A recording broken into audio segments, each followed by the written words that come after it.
cette montagne, le prophète sallallahu alayhi wa sallam aimait cette montagne. Au point que quand il sortait du voyage, quand il voyait cette montagne, il disait celle-là c'est la montagne de Uhud. C'est la montagne que moi, le prophète sallallahu alayhi wa sallam, j'aime cette montagne et elle aussi elle-même.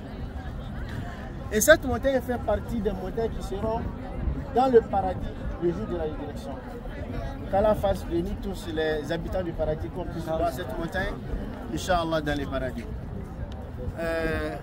Le prophète sallallahu alayhi wa sallam, il a donné plusieurs exemples avec le nom de cette montagne. Parmi lesquels on peut citer, le prophète sallallahu alayhi wa sallam dit dans un hadith, toute personne qui fasse la prière mortière, je dis que si vous priez sur un musulman décédé, vous avez le mérite qui vaut cette montagne, la grandeur. Le prophète sallallahu alayhi wa sallam dit dans un hadith également que la tasubbu ashabi, n'insultez pas mes compagnons. Aujourd'hui, nous avons des courants qui se permettent d'insulter les compagnons du prophète sallallahu alayhi wa sallam. Et le prophète sallallahu alayhi wa sallam a mis en garde, la tasubbu ashabi, n'insultez pas mes compagnons. Je jure de celui qui tient mon âme. Toute personne qui viendra après les compagnons, si l'un d'entre eux fasse la sadaqa avec de l'or qui vaut cette montagne, ne peut pas avoir les mérites d'un seul compagnon qui a combattu avec moi. Donc c'est cette montagne qui est là, qu'on appelle Jabal Uhud. Donc cette montagne, ici, il a eu une bataille parmi les batailles les plus importantes et les plus farouches de l'histoire de l'islam. Nous savons que la première bataille qui fut entre les musulmans et les mécréants était la bataille de Badr. Et Badr et Médine fait 150 km environ. Et nous savons également que la bataille de Badr a été en la faveur des musulmans. Et quand les mécréants sont repartis à la Mecque, ils se sont apprêtés pendant une année pour revenir se venger contre les musulmans. Et le prophète sallallahu alayhi wa sallam avait son oncle qui était toujours à la Mecque, qu'on appelait Al-Abbas. Donc Al-Abbas représentait comme le service secret du prophète sallallahu alayhi wa sallam. C'est lui qui rapportait au prophète sallallahu alayhi wa sallam toutes les informations de la Mecque.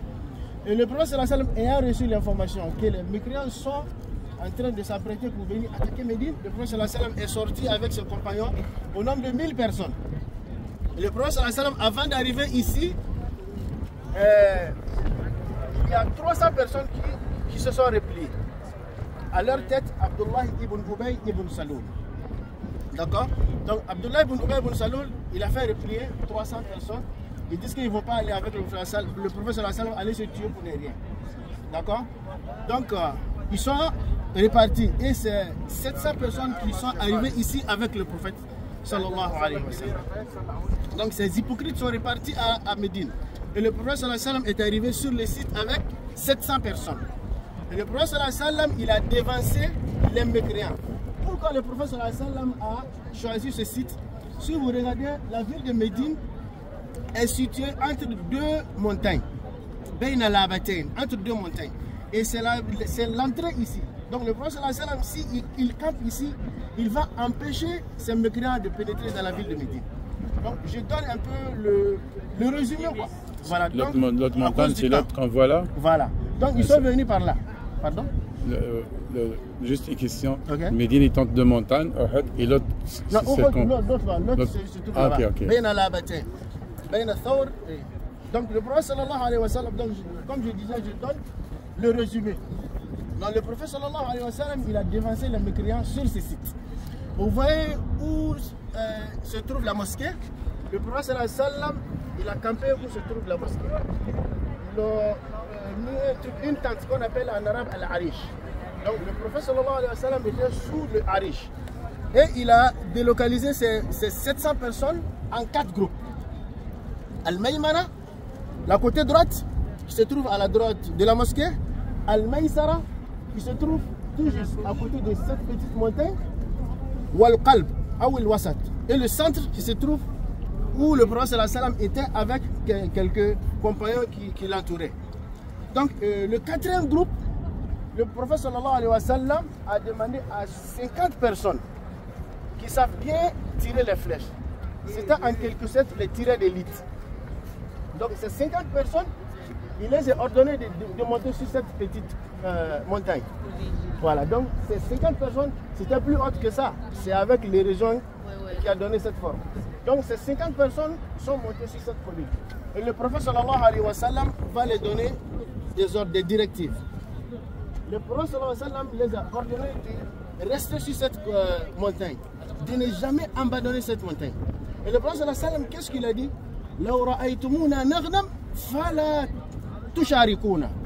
Si vous voyez que la bataille est à notre faveur et nous commençons à ramasser le butin, la richesse que les mécréants ont laissée, ne descendez pas.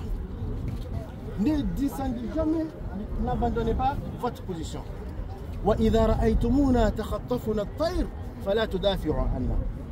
Mais s'il s'avère que la bataille est contre nous, nous sommes vaincus et les oiseaux sont en train de manger nos trucs là, nos corps, ne nous défendez pas. Le prophète sallallahu alayhi wa sallam a été très clair avec eux. Et les mécréants sont venus, ils ont campé là. Vous voyez la tente là? Ils ont campé dans cette zone. Donc, et ils étaient au nombre de 3000 personnes. Donc 3000 contre 700. Contre 700.